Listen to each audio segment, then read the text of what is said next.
नीम बेहोशी के आलम में एक ही जुमला उसके मुंह से निकलता है कि कितने दिन गुजर गए मैंने कोई नमाज ही नहीं पढ़ी। फरिश्ते उससे सवाल जवाब करना चाहेंगे लेकिन वो कहेगा कि ठहरो, मेरी नमाज कब्र में। ऐसी बात वही शख्स कर सकता है जो जल्जलों के मलबों में जिसे नमाज की फिक्र हो। जिस शख्स की नमाज ठीक हो जाए उसकी मईशत ठीक हो जाती है। अस्सलाम वालेकुम नाज़रीन, तुर्की और शाम में आने वाले ज़लज़ले के मलबे तले से ऐसी ईमान अफरोज़ और नाकाबिले यकीन और नाकाबिले फरामोश कहानियाँ सामने आ रही हैं कि आदमी सोचने पर मजबूर हो जाता है कि इतनी तबाही लाने वाला ज़लज़ला, उसकी शिद्दत ज़्यादा थी या जिन पर यह ज़लज़ला आया है उनके ईमान बिल्लाह की शिद्दत और हिद्दत ज़्यादा है। एक कहानी शाम के मलबे तले से सामने आई है। आप वीडियो में देख सकते हैं कि एक छत गिरी है, सीमेंटेड छत है और दीवारें गिर चुकी हैं। उसके अंदर एक बूढ़ा नहीफ बुजुर्ग आदमी फंसा हुआ है। 3-4 दिन के बाद इनके पास एक रेस्क्यू टीम पहुंचती है, नौजवान मौजूद हैं। खुशकिस्मती ये रही कि थोड़ा सा खला बाकी रहा जिसमें वो बुजुर्ग आदमी मौजूद और महफूज रहे।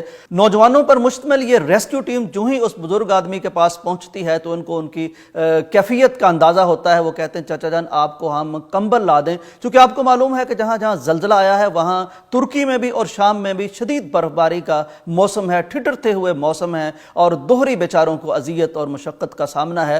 तो वो कहते हैं कि आपको कंबल ला दें, आपको शदीद सर्दी लग रही होगी। लेकिन हैरत अंगेज तौर पर 3-4 दिन मौत हयात की कश्मकश में रहने वाले इस बुजुर्ग आदमी की जो डिमांड और जो मुतालबा सामने आता है वो सुनने वालों को दंग कर देता है। वो हैरत ज़दा रह जाते हैं, वो सहर ज़दा रह जाते हैं। वो ना तो 3-4 दिन की भूख का तस्करा करते हैं, ना शदीद सर्दी का तस्करा करते हैं, ना वो कहते हैं कि जल्दी से मुझे मलबे से हटाइए, उठाइए, निकालिए, जान बचाइए। वो कहते हैं कि बेटा मुझे वुजू के लिए पानी ला दीजिए, मेरी नमाज कज़ा हो रही है, मैं नमाज पढ़ना चाहता हूँ। वो कहते हैं चचा जान आप इस वक्त एक ऐसी कैफियत में हैं कि आपको रेस्क्यू करना पहले ज़रूरी है, आपके लिए कंबल बड़ा ज़रूरी है ताकि आप कुछ टेक लगा सकें, आप कंबल ओढ़ सकें, शदीद सर्दी से बच सकें।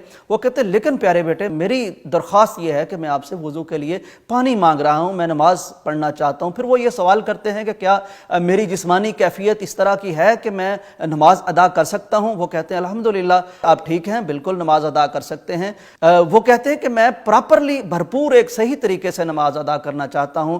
नाज़रीन यकीनन यही वो अल्लाह वाले हैं कि जिनकी नमाज से मोहब्बत एक मिसाल बन जाती है। चलिए ये तो एक बुजुर्ग आदमी है जिनकी एक तरबियत हुई, एक वक्त गुजरा नमाज से, उनकी उल्फत मोहब्बत शैफ्तगी हमें महसूस हो रही है। लेकिन एक और वीडियो देखकर बंदा इतना दंग रह जाता है, इतना हैरान रह जाता है। ये एक छोटी सी बच्ची है, ज़्यादा से ज़्यादा इसकी उम्र कोई 5 से 7 साल होगी, 8 साल होगी, और वो 3-4 दिन के बाद मलबे से निकाली गई है। किस तरह बेचारी की खराशें हैं, बेहोश है, होश में नहीं है वो, यानी लाशऊर में। लेकिन मैं उन वालिदैन को सलाम पेश करता हूं जिन्होंने इतनी छोटी सी बच्ची के जहन में, उसके दिमाग में, उसके लाशऊर में नमाज की अहमियत इस कदर उजागर कर दी है कि वो नीम बेहोशी के आलम में एक ही जुमला उसके मुंह से निकलता है कि कितने दिन गुजर गए मैंने कोई नमाज ही नहीं पढ़ी, कितना वक्त बीत गया मैंने कोई नमाज ही नहीं पढ़ी। अल्लाह अल्लाह, ये कैफियत शामी अहले ईमान की, ये ज़लज़ला मुतासरीन की।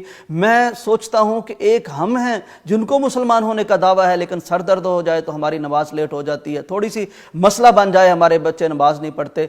यकीनन ऐसे ही वो लोग होंगे जिनकी नमाज से ऐसी वाबस्तगी, मोहब्बत, शेफ्तगी को देखकर कब्र में भी उनके लिए अगली सारी मंजिलें इस तरह से आसान हो जाएंगी।